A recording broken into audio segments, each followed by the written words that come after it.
నమస్కారం ETV news కి స్వాగతం. దేశంలో కులగణనపై కేంద్ర ప్రభుత్వం కీలక నిర్ణయం తీసుకుంది. వచ్చే జనగణనలో కులగణన అంశాన్ని చేర్చాలని కేంద్ర కేబినెట్ నిర్ణయించింది. ప్రధాని నరేంద్ర మోదీ అధ్యక్షతన జరిగిన మంత్రివర్గ సమావేశంలో ఈ నిర్ణయం తీసుకున్నట్లు భేటీ అనంతరం కేంద్ర సమాచార ప్రసార శాఖ మంత్రి అశ్విని వైష్ణవ్ వెల్లడించారు. కులగణన విషయంలో కాంగ్రెస్ వైఖరిని ఆయన తప్పుపట్టారు. కులగణనను రాజకీయంగా వాడుకునేందుకు యత్నించిందని విమర్శించారు. పహల్గాంలో ఉగ్రదాడి తర్వాత కేంద్రంలో పరిస్థితులు వేగంగా మారుతున్నాయి. ఉగ్రదాడికి భారత్ ప్రతీకారం తీర్చుకునే సూచనలు కనిపిస్తున్నాయి. ఈ మేరకు దేశ భద్రతపై ప్రధాని నరేంద్ర మోదీ వరుసగా కీలక భేటీలు నిర్వహిస్తున్నారు. తాజాగా దేశ భద్రతపై అత్యున్నత నిర్ణయాలు తీసుకునే భద్రతా వ్యవహారాల కేబినెట్ కమిటీ సిసిఎస్ ప్రధాని మోదీ అధ్యక్షతన రెండోసారి సమావేశమైంది. ఈ సమావేశంలో రక్షణ మంత్రి రాజ్నాథ్ సింగ్, కేంద్ర మంత్రులు అమిత్ షా, జైశంకర్, నిర్మలా సీతారామన్ పాల్గొన్నారు. ఈ భేటీ అనంతరం రాజకీయ వ్యవహారాల కేబినెట్ కమిటీ సిసిపిఏ సమావేశం జరిగింది. ఆ రెండు భేటీలు ముగిసిన తర్వాత కేంద్ర మంత్రులతో ప్రధాని కేబినెట్ సమావేశం నిర్వహించారు. ఉగ్రదాడి అనంతరం జరిగిన సిసిఎస్ తొలి భేటీలో సింధు జలాల ఒప్పందం నిలిపివేత సహా కీలక నిర్ణయాలు తీసుకున్నారు. మంగళవారం జరిగిన కీలక భేటీలో ఉగ్రవాదాన్ని అణచివేసేందుకు సైన్యానికి పూర్తి స్వేచ్ఛ ఇస్తున్నట్లు ప్రధాని మోదీ స్పష్టం చేశారు. పహల్గాం దాడితో భారత్ పాక్ మధ్య ఉద్రిక్తతలు కొనసాగుతున్న వేళ జాతీయ భద్రతా సలహా బోర్డును కేంద్రం పునర్వ్యవస్థీకరించింది. బోర్డు చైర్మన్ గా రా మాజీ చీఫ్ అలోక్ జోషిని నియమించింది. 7 సభ్యులతో ఏర్పాటు చేసిన ఈ బోర్డులో విశ్రాంత మిలిటరీ, ఐపీఎస్, ఐఎఫ్ఎస్ అధికారులు ఉన్నారు. బోర్డు సభ్యులుగా పీఎం సిన్హా, ఏకే సింగ్, మోంటీ ఖన్నా, మాజీ ఐఏఎస్లు రాజీవ్ రంజన్ వర్మ, మన్మోహన్ సింగ్, మాజీ ఐఎఫ్ఎస్ అధికారి బి వెంకటేష్ వర్మలకు చోటు కల్పించింది. పహల్గాం ఉగ్రదాడి తర్వాత సరిహద్దుల్లో పాకిస్తాన్ సైన్యం కవ్వింపు చర్యలు కొనసాగుతున్నాయి. కొన్ని రోజులుగా నియంత్రణ రేఖ వెంబడి మాత్రమే కవ్వింపు చర్యలకు తెగబడిన పాక్ సైన్యం తాజాగా ఎల్ఓసి సహా అంతర్జాతీయ సరిహద్దు వెంబడి కూడా కాల్పుల విరమణ ఒప్పందాన్ని ఉల్లంఘించింది. జమ్మూ కశ్మీర్లోని 4 సరిహద్దు జిల్లాల్లోని పలు సెక్టార్లలో భారత సైన్యంపైకి కాల్పులు జరిపింది. పరగ్బాల్ సెక్టార్తో పాటు రాజౌరి జిల్లాలో సుందర్బని, నౌషరా సెక్టార్లలో పాక్ సైన్యం కాల్పులు జరిపినట్లు భారత సైన్యం తెలిపింది. బారాముల్లా, కుప్వారా జిల్లాల్లోనూ కవ్వింపు ఘటనలు చోటు చేసుకున్నాయి. శత్రువుల దాడిని మన బలగాలు సమర్థంగా తిప్పికొట్టాయని సైనిక వర్గాలు తెలిపాయి. ఏప్రిల్ 24 అర్ధరాత్రి నుంచి వరుసగా ప్రతిరోజు పాక్ సైన్యం భారత దళాలపై ఎల్ఓసి వెంబడి కాల్పులు జరుపుతోంది. రాజధాని అమరావతి పునర్నిర్మాణ పనులకు మే 2న ఆంధ్రప్రదేశ్కు రానున్న ప్రధాని నరేంద్ర మోదీ రాష్ట్రానికి సంబంధించి మొత్తంగా 57,962 కోట్ల విలువైన ప్రాజెక్టులకు శంకుస్థాపనలు, ప్రారంభోత్సవాలు చేయనున్నారు. రాజధాని అమరావతిలో చేపట్టే 49,040 కోట్ల పనులకు శంకుస్థాపన చేస్తారు. విశాఖలో నిర్మించే యూనిట్ మాల్ సహా రాయలసీమకు సంబంధించిన రోడ్డు, రైల్వే ప్రాజెక్టుల శంకుస్థాపన, ప్రారంభోత్సవాలను ప్రధాని వర్చువల్ విధానంలో చేపడతారు. ప్రధాని పర్యటన కోసం వెలగపూడిలోని సచివాలయం వెనుక దాదాపు 250 ఎకరాల విస్తీర్ణంలో చేపట్టిన ఏర్పాట్లు తుది దశకు చేరుకున్నాయి. సీఎం చంద్రబాబు, మంత్రివర్గ ఉపసంఘం సభ్యులు, ఉన్నతాధికారులు నిరంతరం మోదీ పర్యటన ఏర్పాట్లను సమీక్షిస్తున్నారు. మరోవైపు సభా ప్రాంగణం వద్ద ఏర్పాట్లను మంత్రి నారాయణ పరిశీలించి అధికారులకు పలు సూచనలు చేశారు. అమరావతి పనుల పునః ప్రారంభ వేడుకకు లక్షల మంది వచ్చే అవకాశం ఉన్నందున రవాణా, పార్కింగ్ ఎంతో కీలకమని మంత్రి తెలిపారు. వర్షం వచ్చినా ఇబ్బంది లేకుండా ప్రత్యామ్నాయం చూడాలన్న సీఎం సూచన మేరకు ఏర్పాట్లు చేస్తున్నామని చెప్పారు. 7,000 వరకు బస్సులు, 3,000 కార్లకు పార్కింగ్ ఏర్పాటు చేస్తున్నట్లు వివరించారు. విశాఖ జిల్లా సింహాద్రి అప్పన్న స్వామి చందనోత్సవంలో స్వామివారి నిజరూపాన్ని దర్శించుకునేందుకు వెళ్లిన భక్తులపై గోడ కూలి 7 మృతి చెందిన ఘటనపై ఆంధ్రప్రదేశ్ ప్రభుత్వం ఉన్నత స్థాయి విచారణకు ఆదేశించింది. పురపాలక శాఖ ముఖ్య కార్యదర్శి సురేష్ కుమార్, ఈగల్ చీఫ్ ఆకే రవికృష్ణ, నీటిపారుదల శాఖ ఇంజనీర్ ఇన్ చీఫ్ వెంకటేశ్వరరావులతో కమిటీ ఏర్పాటు చేసింది. 72 గంటల్లో ప్రాథమిక నివేదిక ఇవ్వాలని కమిటీని సీఎం చంద్రబాబు ఆదేశించారు. సింహాచలం ఘటనపై ఉండవల్లి నివాసంలో డీజీపీ ఉన్నతాధికారులతో సమీక్షించిన సీఎం బాధితులకు అందుతున్న సాయంపై ఆరా తీశారు. గత అర్ధరాత్రి సింహాచలంలో భారీ వర్షం కురవగా సింహగిరి బస్టాండ్ నుంచి ఎగువకు వెళ్లే మార్గంలో షాపింగ్ కాంప్లెక్స్ వద్ద 300 రూపాయల టికెట్ క్యూ లైన్ పై సిమెంట్ గోడ కూలింది. ఘటనా స్థలిలోనే 7 మరణించారు, మరికొందరు గాయపడ్డారు. ఎస్డీఆర్ఎఫ్, ఎన్డీఆర్ఎఫ్ పోలీసులు వెంటనే సహాయక చర్యలు చేపట్టారు. గాయపడిన వారిని విశాఖ కేజీహెచ్కు తరలించి చికిత్స అందిస్తున్నారు. మంత్రులు అనిత, కొండపల్లి శ్రీనివాస్, విశాఖ కలెక్టర్, నగర పోలీస్ కమిషనర్ స్వయంగా సహాయక చర్యల్ని పర్యవేక్షించారు. మరోవైపు సింహాచలం ఘటనపై ఉప ముఖ్యమంత్రి పవన్ కళ్యాణ్ విచారం వ్యక్తం చేశారు. క్షతగాత్రులకు మెరుగైన వైద్యం అందించాలని అధికారులను ఆదేశించారు. సింహాచలం ఘటనలో మృతుల కుటుంబాలకు ఆంధ్రప్రదేశ్ ప్రభుత్వం పరిహారం ప్రకటించింది. మృతుల కుటుంబాలకు 25 లక్షలు, గాయపడిన వారికి 3 లక్షల చొప్పున అందించనున్నట్లు తెలిపింది. పరిహారంతో పాటు బాధిత కుటుంబ సభ్యులకు దేవాదాయ శాఖ అవుట్ సోర్సింగ్ విధానంలో ఉద్యోగం కల్పించనున్నట్లు ప్రకటించింది. ప్రతిపక్షం అంటే ప్రభుత్వాన్ని భుజం తడుతూ వైఫల్యాలను ప్రశ్నించాలని సీఎం రేవంత్ రెడ్డి అన్నారు. అసెంబ్లీకి రాని ప్రతిపక్ష నాయకుడికి ప్రభుత్వాన్ని ప్రశ్నించే నైతిక హక్కు ఉందా అని నిలదీశారు.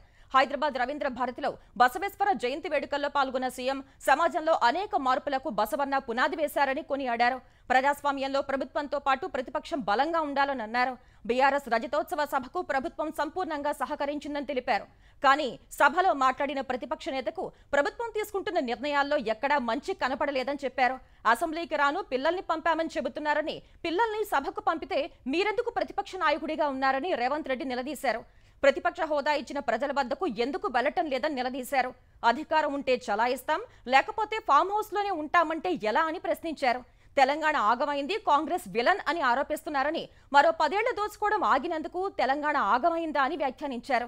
తెలంగాణ ఇచ్చినందుకు కాంగ్రెస్ విలన్ అయ్యిందా అని ప్రశ్నించారు.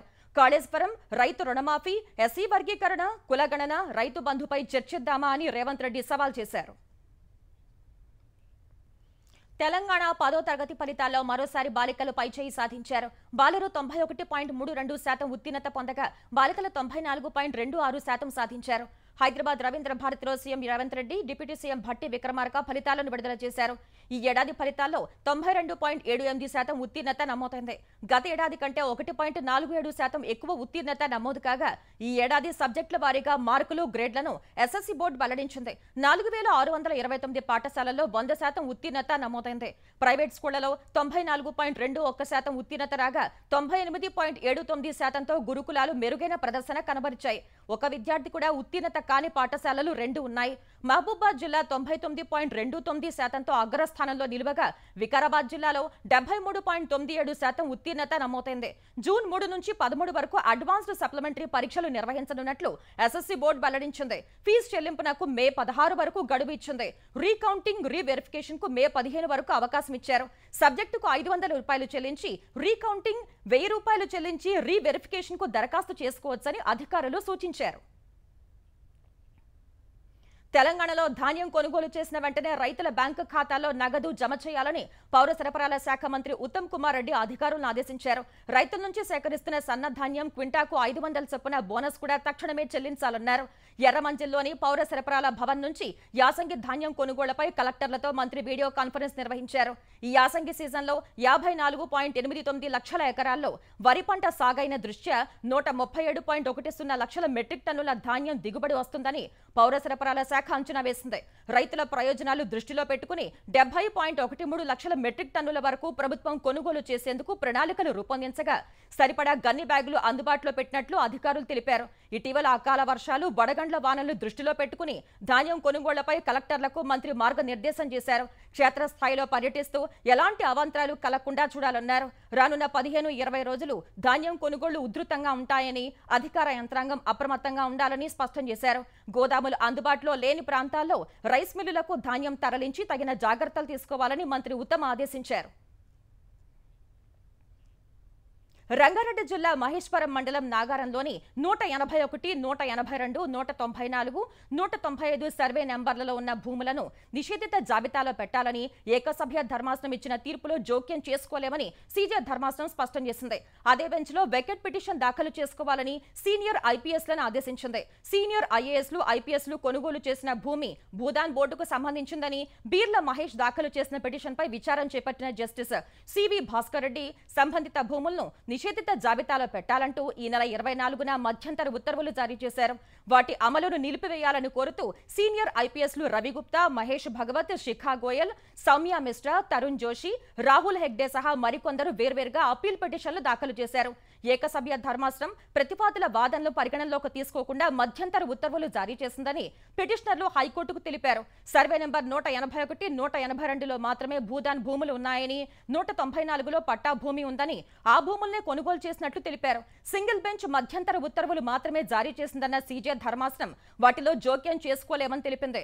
వాటిపై వెకెట్ పిటిషన్ వేసుకోవాలని ఐపీఎస్లను ఆదేశిస్తూ అప్పీల్ పిటిషన్పై విచారణ ముగించింది. విజయవాడ వెళ్లిన తెలంగాణ ముఖ్యమంత్రి రేవంత్ రెడ్డికి ఆంధ్రప్రదేశ్ మంత్రులు ఆత్మీయ స్వాగతం పలికారు. విజయవాడ శివారు కంకిపాడులో మాజీ మంత్రి దేవినేని ఉమామహేశ్వరరావు కుమారుడి వివాహ వేడుకకు రేవంత్ రెడ్డి హాజరయ్యారు.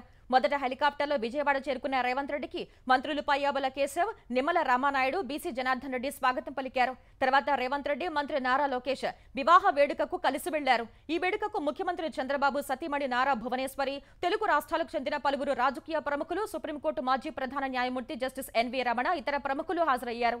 నూతన వధూవరులు నిహార్, సాయి నర్మదను ఆశీర్వదించారు. గతంలో టీడీపీతో ఉన్న అనుబంధంతో ముఖ్యమంత్రి రేవంత్ రెడ్డి తెలుగుదేశం నేతలతో కొద్దిసేపు ఆత్మీయంగా ముచ్చటించారు. తర్వాత జనసేన అధినేత పవన్ కళ్యాణ్ కూడా వివాహానికి హాజరై వధూవరుల్ని ఆశీర్వదించారు. ఆంధ్రప్రదేశ్లో 4 గ్రామీణ బ్యాంకులు విలీనం కానున్నాయి. ఆంధ్ర ప్రగతి గ్రామీణ బ్యాంక్, ఆంధ్రప్రదేశ్ గ్రామీణ వికాస్ బ్యాంక్, సప్తగిరి గ్రామీణ బ్యాంక్, చైతన్య గోదావరి గ్రామీణ బ్యాంకులు విలీనమై మే 1 నుంచి ఆంధ్రప్రదేశ్ గ్రామీణ బ్యాంకుగా వినియోగదారులకు సేవలు అందిస్తాయని ఆ bank chairman K Pramod Kumar Reddy తెలిపారు. కేంద్ర ప్రభుత్వ గెజెట్ నోటిఫికేషన్ ప్రకారం రాష్ట్రంలోని 4 గ్రామీణ బ్యాంకుల్ని ఏకం చేసి ఆంధ్రప్రదేశ్ గ్రామీణ బ్యాంకుగా ఏర్పాటు చేసినట్లు వెల్లడించారు. ఈ బ్యాంకుకు ప్రాయోజిత బ్యాంకుగా యూనియన్ బ్యాంక్ ఉంటుందని పేర్కొన్న చైర్మన్ సుమారు 7,000 మంది ఉద్యోగులతో 1351 శాఖలతో అన్ని జిల్లాల్లో విస్తృత సేవలు అందిస్తామని చెప్పారు. అమరావతి రాజధాని ప్రాంతంలో ప్రధాన కార్యాలయం ఏర్పాటు చేస్తామని తెలిపారు.